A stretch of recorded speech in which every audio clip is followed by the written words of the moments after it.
Thank you. Thanks, Jenny.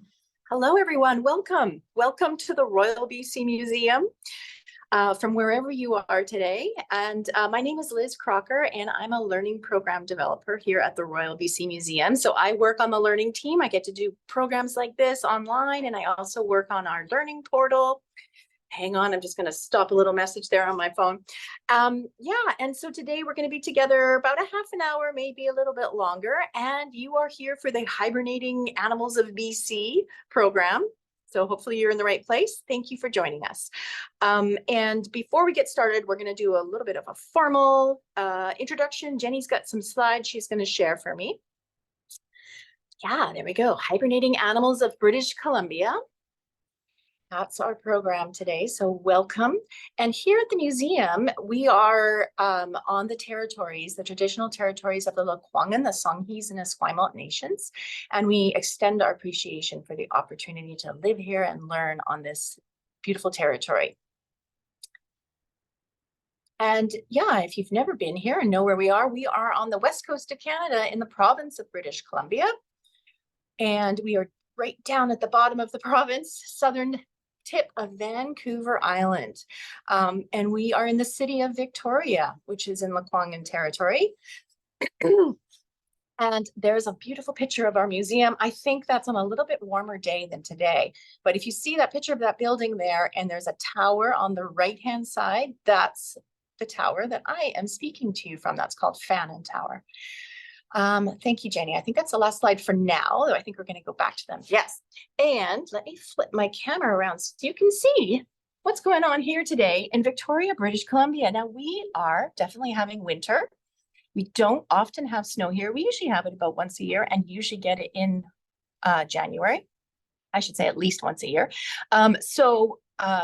Victoria, British Columbia is such a huge province. It's vast and there's so many different ecosystems, and there's lots of places in this province that have winters, real winters. But down here on the south coast, we usually get mostly rain and darkness in the winter months. So this is a bit of a novelty for some of us here on the south coast. So it's really snowing out there. So we are bundled up. We're dressing as warmly as we can, as I suspect some of you are, if you are in a place right now that is experiencing winter. So that's what we're going to talk about today. So I'm going to turn my camera around so we can meet our friend Anna Chin, who is the collections manager for the mammals and birds collections here at the Royal BC Museum. And so I'm going to turn it over to Anna in a minute here, and she's going to lead us through the collections a little bit, and we're going to discover some things about how animals survive in the winter and prepare for the winter. I know we are going to talk about some hibernating animals, but we might learn some other things as well. And Jenny will be looking at the chat. So if you have questions, you can ask us as we go along. So Anna, I was blathering over you while you were waving there. Why don't you tell us a little bit about your job and what you do here? Yeah, as Liz said, I'm Anna. I'm the collection manager of birds and mammals here at the Royal BC Museum. That means that I take care of all of the animals that we have preserved at the museum. In this room behind me, we have 23,000 mammals that date back to the 1800s that we keep so that researchers and learners like you can use them and learn from them. So I guess today we're talking about hibernation. Hibernation is a process where during the winter, when the days get colder, some animals, not all animals, will slow down their body functions. Their hearts will beat slower, they'll breathe more slowly, and this helps them preserve energy, because it takes a lot of energy for animals to survive cold temperatures. Okay, and I gotta ask you, Anna, were you always interested in animals? Oh yeah, I love nature and science. So when you were the age of some of our audience, we have people joining us from kindergarten, maybe up to around grade 3, and also some older folks as well. But when you were that age, what did you have a favorite animal? You know, I probably, to be honest, it was my dog when I was that age. But I did love watching squirrels run around the park, and I went for hikes with my parents, and yeah, we'll take a look at some of those kinds of animals. Yeah. And I wondered, did you like science? Oh yeah, love science. Yeah. Okay, I think that's interesting when people have those interests way from an early age, and then you get to work in that world. That's Yeah. great. Okay, so we are in the right hands. Anna's going to guide us through. What do you want to show us first? Let's go in. Well, let's come into the room. Okay. So how many specimens did you say were here? 23,000. Oh my gosh. So we're going to go buy a few things here. 23,000. Bighorn sheep skeletons. From all over the province of British Columbia. Yeah, Right. all over. And scientists use this collection, don't they, from all over the place? Mm-hmm. Yeah. Yeah, because these animals lived all over the province from, even over a century ago. Researchers can come to the collection and learn how things have changed over time. Okay.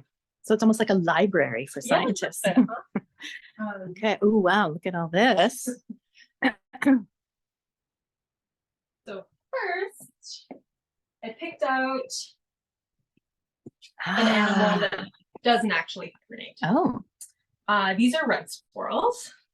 So red squirrels live all over BC. From Vancouver Island. Do you want to put it? yeah, Sorry, sure. I'm just against the white. We'll get a closer look there. Yeah. Wow. From Vancouver Island all the way out to the Rockies. And these are the squirrels you'll see up in trees, kind of chattering at you as you hike in the forest. And you can tell that they're red squirrels because they have this cool white ring around their eyes. You can pick it up now if you want. I just wanted to get the whole body in there. Are you okay? Go ahead. Oh, okay. So sorry, what were you saying about the eyes? They have this white ring around their eyes. And so that's how you tell them from other squirrels like fox squirrels or eastern gray squirrels. Now, I know some folks might want to ask about what's the white in the eyes. And I forgot to say, so these animals, this squirrel used to be alive, right? Yeah. So what's in the eye now that is inside the eye there? That's actually cotton. Okay. While we preserve these animals in the collection, we have to take any parts of their body out that might rot. So this animal died. The museum's taxidermist would have skinned it and then replaced any of the body with cotton. So that's just a cotton eye. Right. So this squirrel lived its squirrel life, had a lovely squirrel life, and then somebody brought the dead squirrel into the museum, and then museum staff prepared them so that they are preserved like that. Yeah. Okay. Yeah, exactly. So red squirrels in the wild, they don't hibernate, but they do prepare significantly for winter.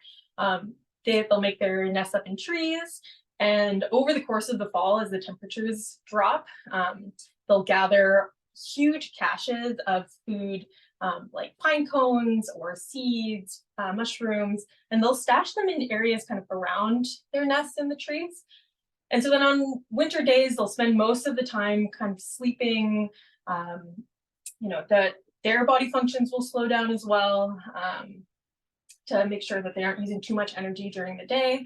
They won't move too much, but then at the warmest times of day, they might leave their burrows to go find these food caches and eat a little bit of food and then retreat to their nests. Okay, so they're not hibernating, but they're sleeping a lot. Which I don't know if anybody out there agrees. Maybe you're sleeping a little bit more these days or like to stay under the covers a little bit longer. And also, if any of you have seen red squirrels where you live, go ahead and type that in the chat. So tell us again, where did you say we have them on Vancouver Island, and where else across the province? Oh, all over the province. Okay. You'll see them at least here in kind of Douglas fir, red cedar forests. Yeah, they're everywhere from here to the Rockies up into the mountains. Yeah. And they're different than the Douglas squirrels that are down around Vancouver, right? Yeah, what they about look really similar. Same size, aren't they? Yeah. They're not they're much smaller than those big gray squirrels we have in the cities, right? They're smaller. Okay, interesting. Okay, so they survive the winter by storing food and staying warm and sleeping, but they're not hibernating. No, they don't hibernate. Usually hibernating, when we talk about hibernating, it's for long extended periods of time. Okay. So these squirrels, they wake up almost every day to go fetch food and come back to their nests. Okay. So they're not true hibernators. And I see I think it was Cassie just said, so which ones hibernate? Yeah. Oh, and there's somebody else. Kim, excellent question. Kim wanted to know if these squirrels make nests. Yes, they do. They find holes in trees, maybe left by woodpeckers, for example, or yeah, and then they'll bring in leaves and other kinds of soft materials to make cozy dens in the nests and trees. Okay, thanks, Anna. And there's another question. Are those back legs coming from the tail? Back legs coming from the tail. No, they aren't. Oh, I see. Why Yeah. we might think that. Oh, but they are very, look, it's just the way that was preserved. That's a great question. And that, sorry, I forgot to look at the back of the squirrel. That lets us get a different views there. So see, no, those hind legs, maybe Anna, if you pick it up for us and we just, yeah, let's see. See, there we go. There's those hind legs. Look at that. Good question. Yeah, look at how, but that is a great tail. That's a great squirrel tail. Oh, and Cassie's also wondering, how long do squirrels live? I bet it depends on what kind of squirrel. Yeah, it does depend on the kind of squirrel and depends on what kind of conditions they're living in. I think that there were squirrels that lived up to 18 years. Oh gosh. But I wouldn't expect that most squirrels would live more than 4 or 5. Yeah. I think with hamsters and gerbils, it's around 3 years. Yeah. All right. Now what animals hibernate? Let's see an animal that hibernates. What can you show us? I'm gonna come over here. I brought out some bats. So not all bats hibernate. Okay. Some bats, like birds, will migrate and they'll kind of follow the warm weather and their food sources throughout the year. But these are little brown bats. And they do hibernate. And these are all over British Columbia, little brown bats. Yeah. And so where do they hibernate? They usually hibernate in caves or old mine shafts. So these are kind of underground places where the temperature stays much warmer than above ground. And the caves are moist, so they don't become dehydrated while they hibernate. And around the fall, first the male bats will come back to their hibernating grounds. We call those hibernacula. Great word. Let's say that word. Say that again. Hibernacula. Okay, I think we could all say that at home. Hibernacula, or at school, hibernacula. That's a great word. Yeah, so that's the place where the bats hibernate. Yeah. Okay. And so they'll come back to the caves, first the males, then the females, and the babies that they had during the year. And they'll hibernate in big colonies and they'll slow their body functions down significantly. Sometimes their hearts will beat about 10 beats per minute. So if you can imagine that, that's 1 heartbeat every 6 seconds. Wow. So if you can feel your own heartbeat. Yeah, we could even do that. Let's count. Let's do it 3 times. All okay. Right. 1. Oh, sorry. On the 6th, we're gonna thump our chest. Anna will lead us, and we'll see. That's how slow a bat's heartbeat can slow down to. So we're gonna go. We'll speed it up a little bit. But 1, 2, 3, 4, 5, 6, 7, 8, 9, 10. 11, 12, 13, 14, 15, 16, 17, 18. Wow, that is very, very, very slow. So when the heart slows down, everything in the body slows down. So then they don't feel hungry. They don't need to eat as much, I guess. No, but to prepare for hibernation, they do. It's kind of similar to the squirrel, I suppose. They'll eat a lot to prepare, so they increase their fat stores, maybe get bigger in size. And then over the course of hibernation, they will wake up every once in a while, and kind of their bodies will speed up and they will drink water, but they won't eat at all during the winter time. Wow. So that's a true hibernation, real hibernation. Are you able to pick one up and flip it over for it? No, they're pinned. They're pinned. Okay, never mind. That's okay. Jenny put a link there. We've got some really great content on our learning portal about bats with some wonderful pictures, and I know you can see the underside of a bat there. And I did see a few questions float through. I can try to look them up, or Jenny, if you see, let me know any. We have quite a few questions about the squirrel that we saw. Okay. Are there any squirrels at all that hibernate? The squirrels that hibernate are what we call ground squirrels. So there are lots of different kinds of squirrels in squirrel family, but tree squirrels, I don't believe there are tree squirrels that hibernate in BC. But ground squirrels will. So those are more similar to like prairie dogs, for example. They don't climb trees. They burrow underground during the winter throughout the year. Good question. And I wonder if flying squirrels hibernate. That's a good question. I have a feeling I shouldn't say I'm not an expert, but I have a feeling I've read lots of stories about flying squirrels in the winter. So I'm guessing not. But yeah, that'd be a good thing to look up. To And research. speaking of squirrels that climb on trees, we have a question about how are squirrels so strong that they can pull themselves up to trees with just their claws? That's a great question. A good question. I mean, they evolved with these adaptations to climb trees.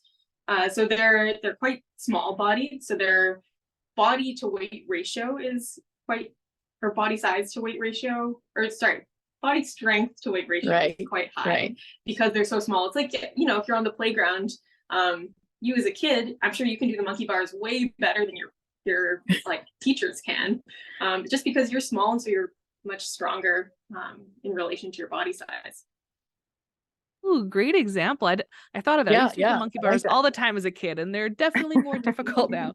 We have time for about 2 more questions. There's one about how do we get all of our animals?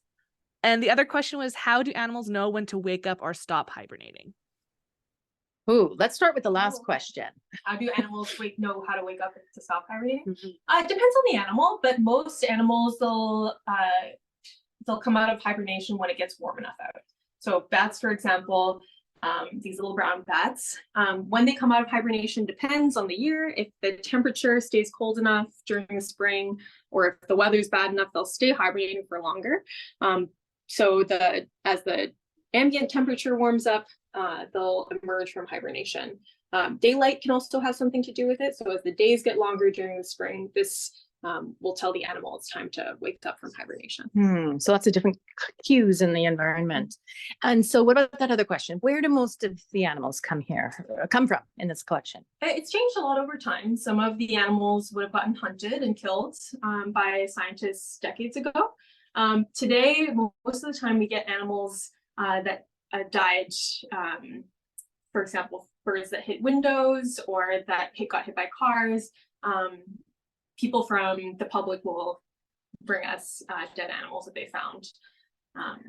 So there's nobody here going out and hunting them. No, not now. But that did happen in the past. Yeah. Okay. So thank you so much for those questions. Really great questions. What next are we going to look at? Next, we have a really special animal for BC. This is a Vancouver Island marmot. Wow, these are the ones that are really endangered, right? Yeah, they're critically endangered. At one point, there were fewer than 100 Vancouver Island marmots alive. And now there are about 300 that live here in Vancouver Island. And only on this island that you and I are on right now. Yeah, exactly. They're called an endemic species, which means they only exist in BC on Vancouver Island. They don't exist anywhere else in the world. Wow. So this is not like the marmots I might see if I go to the Rocky Mountains. No, this is a different marmot species. They're closely related, but they are different. Wow. Okay. Well, if it's so endangered, how did you get this animal?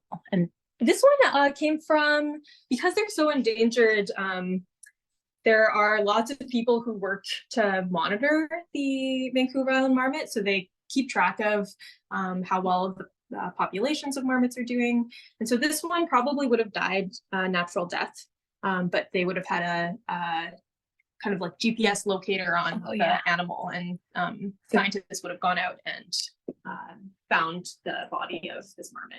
The researchers know exactly what they are, where they are. So what do these marmots do in the winter? These marmots are hibernators. Okay. So they hibernate, they live on Vancouver Island, really high up on mountains in the Alpine.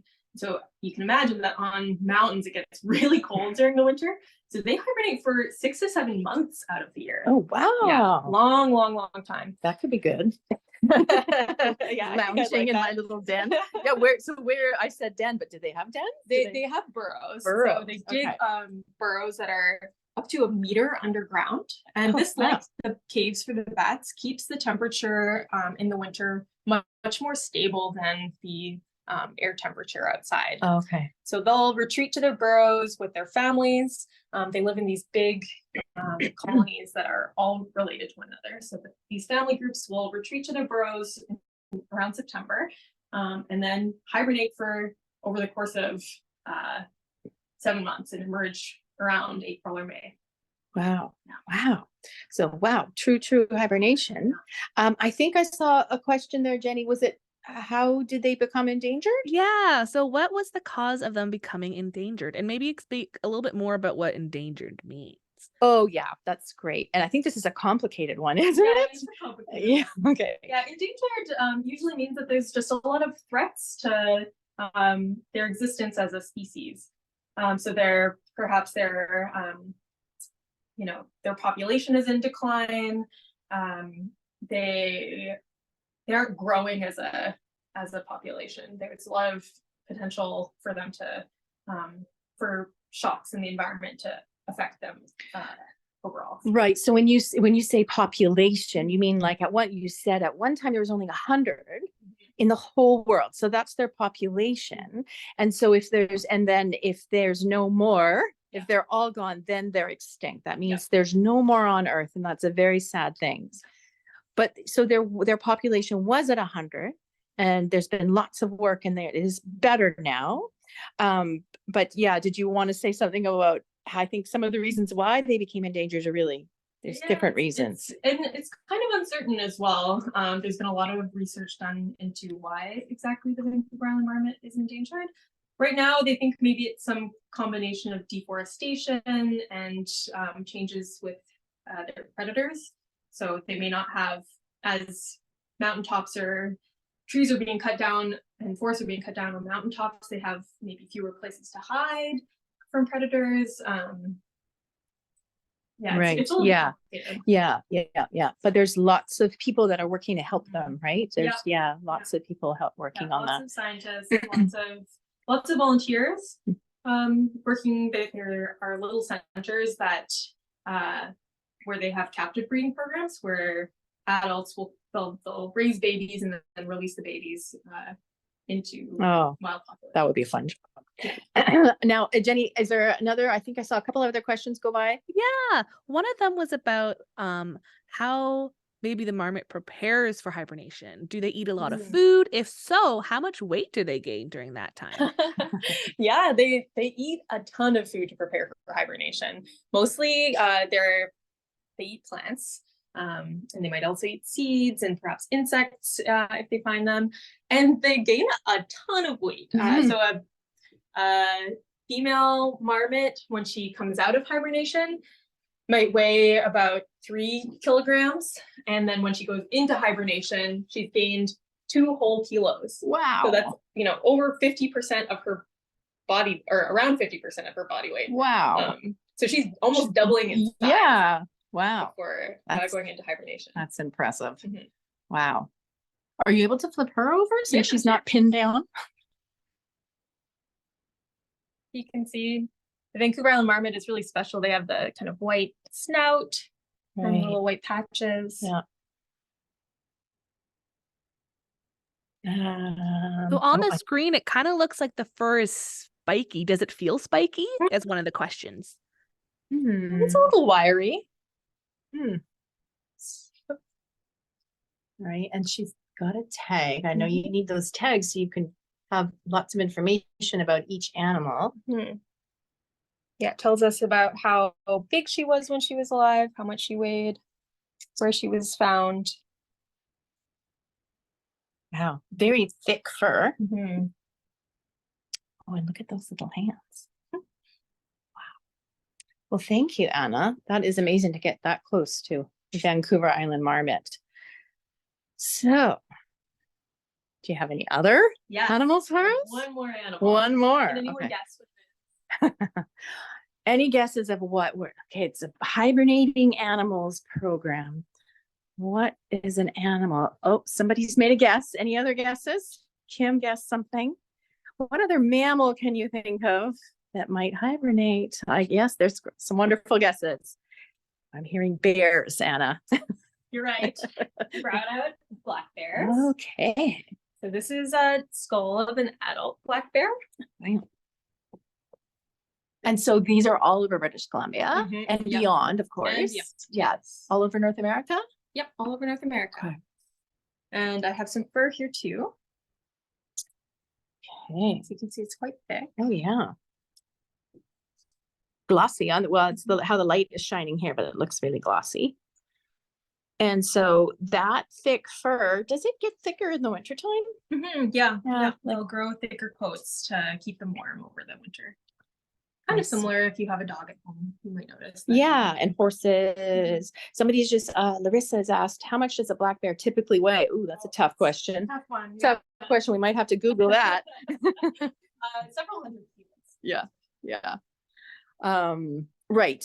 And then we have grizzly bears in this province too. Yeah. And Jenny just put a link to the Great Bear Rainforest. So in the Great Bear Rainforest, we have what we commonly call these days the spirit bear, but that's really a black bear, isn't it? Yeah. Just a different color. Different color coat. Look at that. Okay. So do all bears hibernate? Thanks for that question, Kim. No, not all bears hibernate. And in fact, it depends on where the bears are living. So not some black bears hibernate, not all black bears hibernate. On Vancouver Island, the temperature is mild enough in a lot of places in the winter that these bears don't actually have to hibernate. But further north and on mountains, bears that live in those areas definitely do hibernate. Right. Thank you for that question. Wow. Well, that is amazing that you've got. Now, how many different black bear specimens do you have? A lot? You can just say a lot. You don't have to have a number. I've got 100. Oh, really? Okay. Yeah. Wow. So we looked at a number of different things that animals do to get through the winter. And some of them people do, like we don't grow extra hair, but we put on blankets and hats and mittens to keep ourselves warm. And we have a story about winter that I'm going to read to you. And while I'm reading it, if you have any other questions, we will have time afterwards to ask Anna about anything to do with hibernating animals in the collection. Although I do see somebody just asked something. Oh, yeah, thanks, Larissa. How long did bears usually live? I think that probably depends on what kind of bear as well, hey? So with black bears, do you know what's typical lifespan? Their lifespan is? I'm not sure for sure. I'd have to look that one up. Yep. Oh, and thanks for that question, Melissa. Jenny, you just posted something, or was that a question? Oh yeah, there was another question of. Oh, I see. What do hibernation dens / burrows need to be successful for the winter? They need to, I think the most important thing is that the temperature is stable, because outside in the winter, there huge changes in how cold it is outside. The most important thing for a den is for the temperature to be warm enough for the animal to survive and for it to remain consistent. Right, because you wouldn't want it to go too cold because they'd be in such a deep sleep. Exactly. And then that's why a lot of animals will use caves or burrows for their hibernating, for their hibernacula. Hibernacula, love that word. Are black bears dangerous? Another interesting. They're mostly dangerous if you bother them. They're more scared of us than usually we are of them. So so long as you're bear aware, you should be okay. Yeah, that's true of so many wildland animals, right? They're more afraid of us. We need to make ourselves known when we're out there in their territory. Yeah, thank you for those questions. And like I said, we will have a little bit of time for some more, but we're going to move over to this book, and I'm going to hand the camera over to Anna. I don't know if you've heard this book before, but it's one of my favorites about winter. Go, Anna. So it's called Over and Under the Snow by Kate Messner, with art by Christopher Silas Neal. And I hope you're all warm and cozy somewhere. Or if you're outside, you're bundled up. Right. Over the snow I glide, into woods, frosted, fresh, and white. Over the snow, a flash of fur, a red squirrel disappears down a crack. Where did he go? Under the snow, Dad says. Under the snow is a whole secret kingdom where the smallest forest animals stay safe and warm. You're skiing over them now. Oh, that would be so fun to ski over them. Over the snow I glide past beech trees, rattling leftover leaves and strong silent pines that stretch to the sky. On a high branch, a great horned owl keeps watch. Under the snow, a tiny shrew dodges columns of ice. It follows a cool tunnel along the moss, out of sight. Look, Dad says, tracks. Tracks always tell a story. I wonder if anybody out there has seen animal tracks in the snow. Over the snow, a deer has crossed our path. Deep hoof prints punch through the crust up the hill, under a tree. An oval of melted snow tells the story of a good night's sleep. Under the snow, deer mice doze. They cuddle up against the cold in a nest of feathers and fur. Look at those mice. Over the snow, I climb, digging in my edges so I don't slide back down. Under the snow, voles scratch through slippery tunnels, searching for morsels from summer feasts. That sounds like what you told us about the squirrels. Over the snow, I swoosh, down, down, faster, faster, down, faster, faster, whoops! Under the snow, a snowshoe hare watches from a shelter of spruce. Almost invisible, she smooths her fur, a coat of winter white. Over the snow, I glide past reeds where tadpoles play tag in springtime. Under the snow, fat bullfrogs snooze. They dream of sun-warm days back when they had tails. Over the snow, I stand and stare, little mountains in the marsh. Under the snow, beavers gnaw on aspen bark, settled in for supper, and they hear my tummy rumbling too. Over the snow, stop, a sound. We stand like statues carved in ice till a bushy-tailed fox steps from a thicket, tips his ear to the ground, listens, listens, listens still, and leaps out onto the snow after an invisible dinner. His paws scratch away to find the mouse he heard scritch, scritch, scratching along underneath, under the snow.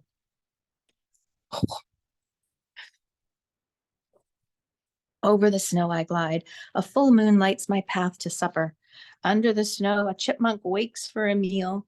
Bedroom, kitchen, hallway, his house under my feet. Over the snow, I climb one last hill. Bonfire smoke rises, warm hands, hot cocoa, hot dogs sizzling on pointed sticks. Under the snow, a black bear snores, still full of October blueberries and trout. Over the snow, the fire crackles and sparks shoot up to the stars.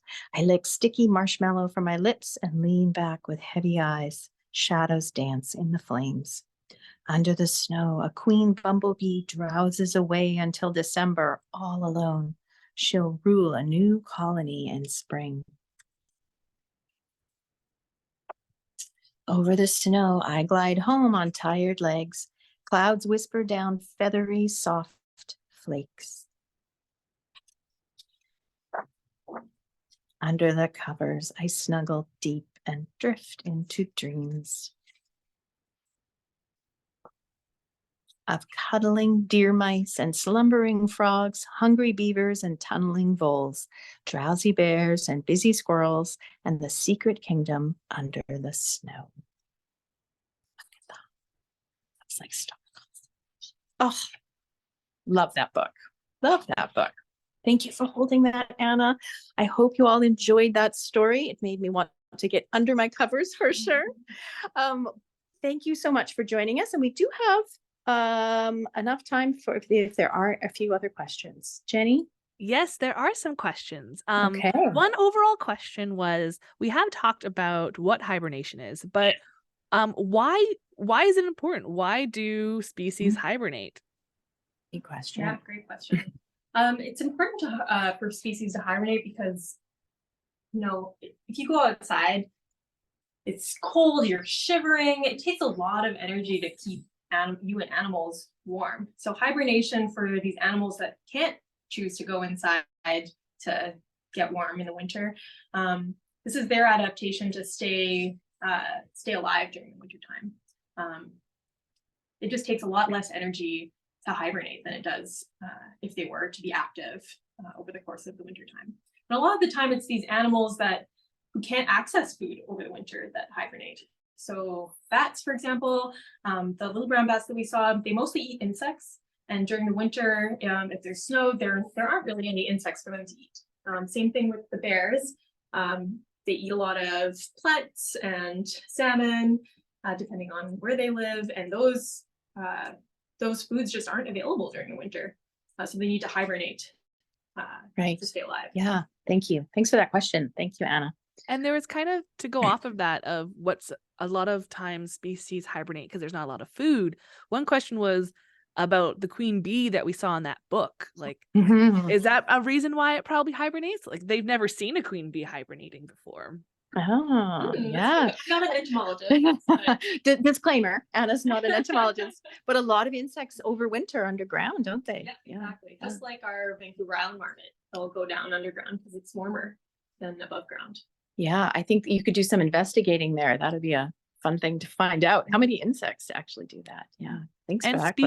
Speaking of the marmot, there was a question about, does the marmot have 2 legs or 4? Because they only saw the 2 legs. Right. Yeah. Vancouver Island marmots, when they're alive, have 4 legs. But you might have only seen 2 there because of the way that the marmot was prepared and preserved for the museum collection. The other 2 legs, we keep both the skin and the skeleton for the animals that we preserve. So the other 2 legs might have gone with the skeleton, and the legs on one side are with the skin. Right. That answers that question. And I see Jenny's putting another link there, Wolves to Whales, on our learning portal, which is all about what you can learn from the mammal collection here. Oh, why do birds migrate? I just caught the end of that. The beginning of that. Jenny, do you want to finish that question? Why do birds migrate and not just hibernate like other animals? Well, not all birds do migrate. Why would they migrate instead of hibernate? A lot of birds that stick around, they do something kind of similar to hibernation, where they'll slow their body functions down significantly. So like chickadees, for example, do this, where their metabolism slows down, and that allows them to survive a little bit better in the winter. So similar kind of response to cold, but just not the same. So it just depends on the animal. They do different things to get through different seasons. Yeah. Thanks, Anna. And I guess it's a bit easier for birds because they can fly. They can go quite far distances when, for example, the Vancouver Island marmot, who's just on Vancouver Island, can't necessarily cross the ocean. No. But it's a good question because sometimes we're pretty lucky here in Victoria. We get birds almost all year round. So sometimes we see some only on certain occasions and sometimes all the time. So it is very different. We do have a question about bears. Do you know how fast bears can run? I remember here being told they can run as fast as a racehorse. They can run very fast, very, very fast. But I don't think they can run that fast for very long. No, that's right. They're really good sprinters. But they're not good long distance. Yeah, that's why you're not supposed to try to outrun a bear. There's another question about, you were talking about being bear safe and bear aware. So what do you do if you see a bear? It depends. Usually if I see a bear when I'm out hiking and it's far enough away, I just try to make a lot of noise and make sure that the bear knows that I'm around. So I'm not surprising the bear.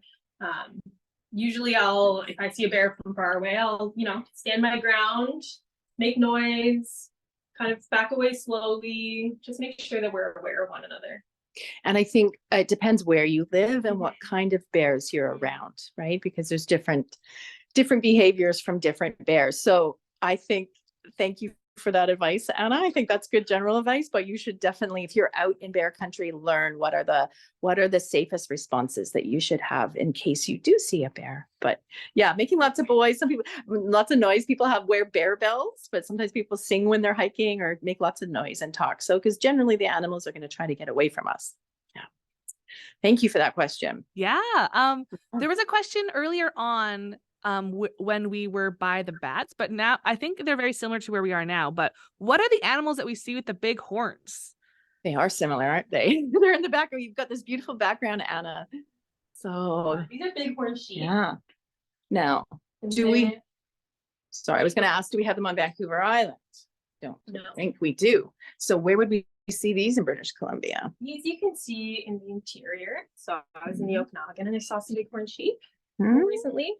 And mountain goats. I've seen mountain goats there. I think we have some school district 23s. I bet they've seen some bighorn sheep and maybe some mountain goats. And in the Rockies. Yeah.